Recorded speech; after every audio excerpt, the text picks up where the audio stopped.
Evensong Bow was touted to be the anti-Dread, so I was thinking perhaps it's gonna have comparable performance to the Dread. And well,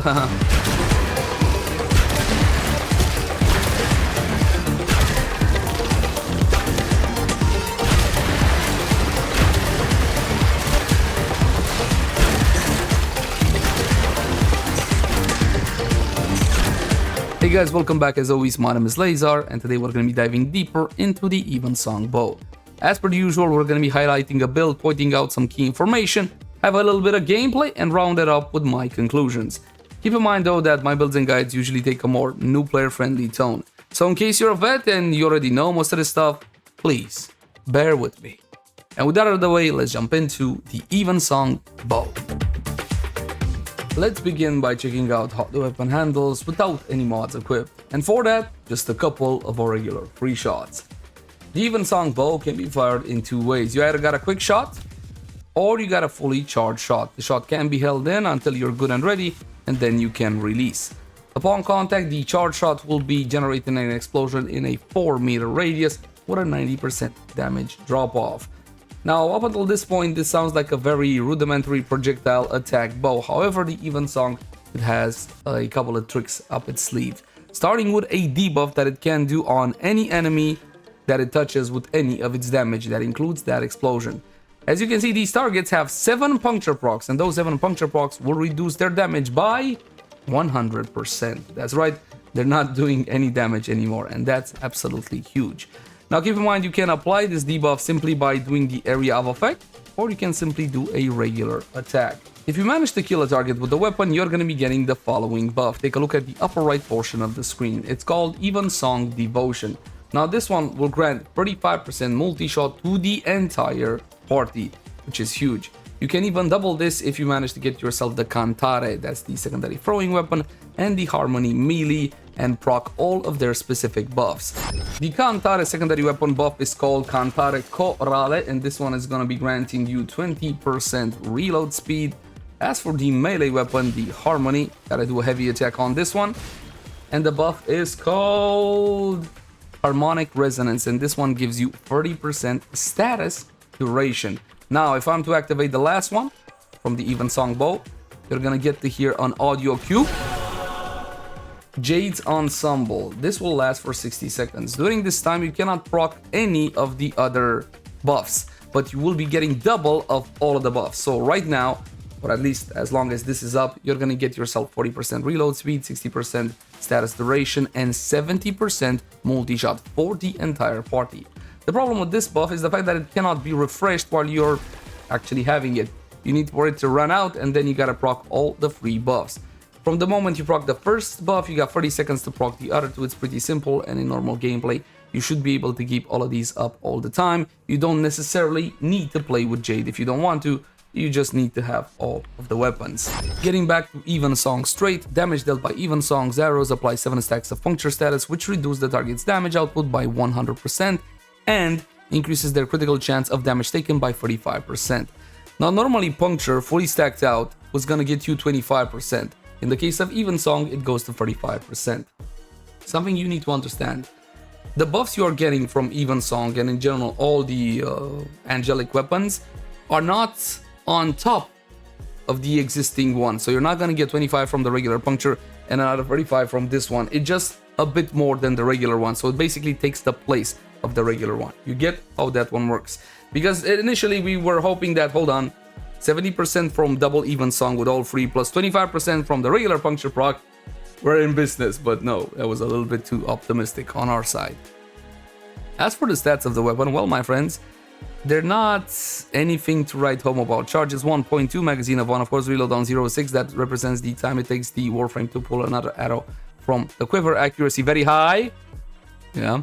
Trigger, charge, noise silent, driven disposition of 1. This applies to all other brand new weapons. Sadly, critical chance of 25% as a base, which is not horrible. It's not great either considering the base damage on this one.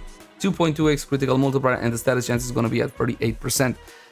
Keep in mind that the status chance that you see here has nothing to do with the trait. You're gonna get those 7 puncture procs on your targets as long as Evensong touches them with any of its damage, whether that be the arrow or the explosion.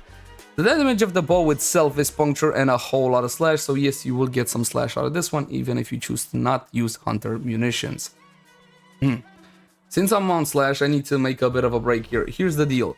Initially, after Jade Shadows came out, slash was bugged in the simulacrum. Yes, it was pulling out lower damage numbers than it was supposed to. It was still working fine in actual missions. D says they fix it. To me, their numbers still don't really add up, but we're gonna get to that just a bit later. The charge shot is gonna be doing more damage. How much more damage? Double the damage as per usual.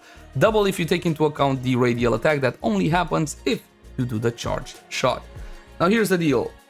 I don't really recommend this weapon to newer players. If you're the type of player that actually counts how many Orokin catalysts you have, if you don't have a whole lot of forma, if you're a bit skittish about investing resources into new weapons, this is not one of the most powerful weapons in the game. No, this is more of a utilitarian weapon. For example, the Grim Grimoire. Now that's an utility weapon. It doesn't really excel at killing targets, but it does help out with buffing. This is basically along the same line, the same design idea. It's great for buffing and debuffing, but not so much when it comes to dealing damage. Regardless, let's have a look at a build. Now, I need you to understand that things right now in Warframe are a little bit fuzzy. While D aim to simplify everything, for the time being, a lot of things are a bit up in the air. Let me show you a clear-cut example. You hover over Radiation. Yes, and Radiation will be having 1.5x damage to Sentient, the Murmur, and 0.5x damage to Orokin. Before, you had these damage bonuses and damage negatives in increments of 25%. So you could have a bonus of 25, 50, or even 75. Now everything is 50%, either 0.5, 1.5, or if they're not on this list, it means it doesn't have a bonus. It means it's 1x, which is a bit on the weird side. Let's take Corrosive, for example. If I go to Corrosive, you will see I got a 50% damage bonus. Again, we're talking about contact damage here, not the procs. Procs are separate from this. Grenier and Kuva Grenier. But what about the Corrupted? If I am to use a Bane mod, and by the way, because of all this meta shifting around, Bane mods nowadays are actually a whole lot more mandatory than they were before, because everything is about factions nowadays, so there's really no way around it nowadays. We will have to get all of the faction mods, and we will have to swap them out from mission to mission, which is a huge pain, but this is the direction D is going, so there you go.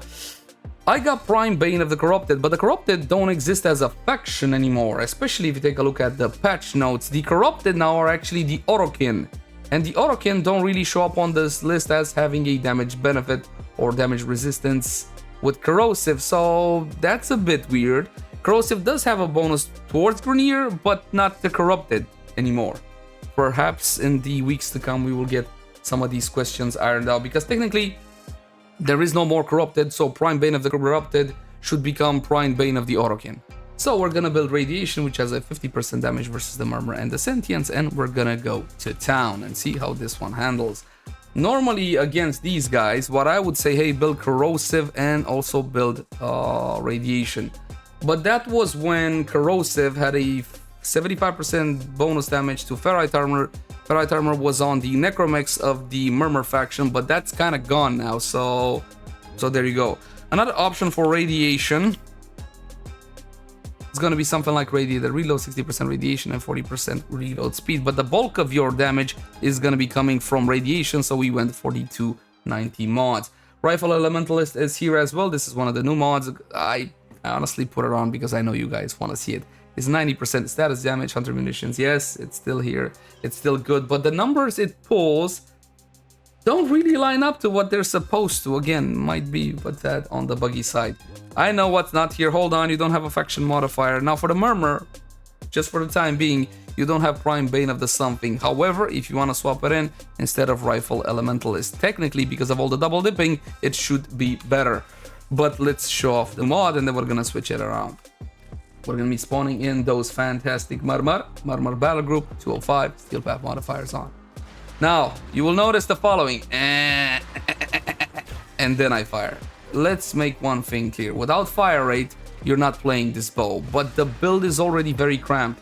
There is simply not a lot you can drop from it to include fire rate, so get fire rate from an outside source, perhaps a Warframe Arcane. I'm just going to be using Wisps buffs, and we're also going to be unputting the target so they can hit me. And this would be a bit more realistic. Alright, now, don't fire until you see the white of their eyes. Or the whatever these guys have. you'll notice something. The damage is abysmal. Is abysmal saying too much? No, it's not abysmal. Once you stack the weapon, it's actually not bad, and it can one-shot trash. Almost one-shot trash. It can one-shot trash, again, if it is fully stacked. When it comes to more beefy targets like the Vein or the Anatomizer, well, that one-shot isn't really happening all that much. I want you to bear in mind that right now I am hitting with Wisp, and I think I also was a little bit careless, and I also have Corrosive Projection. But as you can see, once fully stacked, I can one-shot trash. Not the tough trash, more weaker trash, but still. Corpus, Infestation, Unaffiliated, Orokin. Yeah, they're Orokin.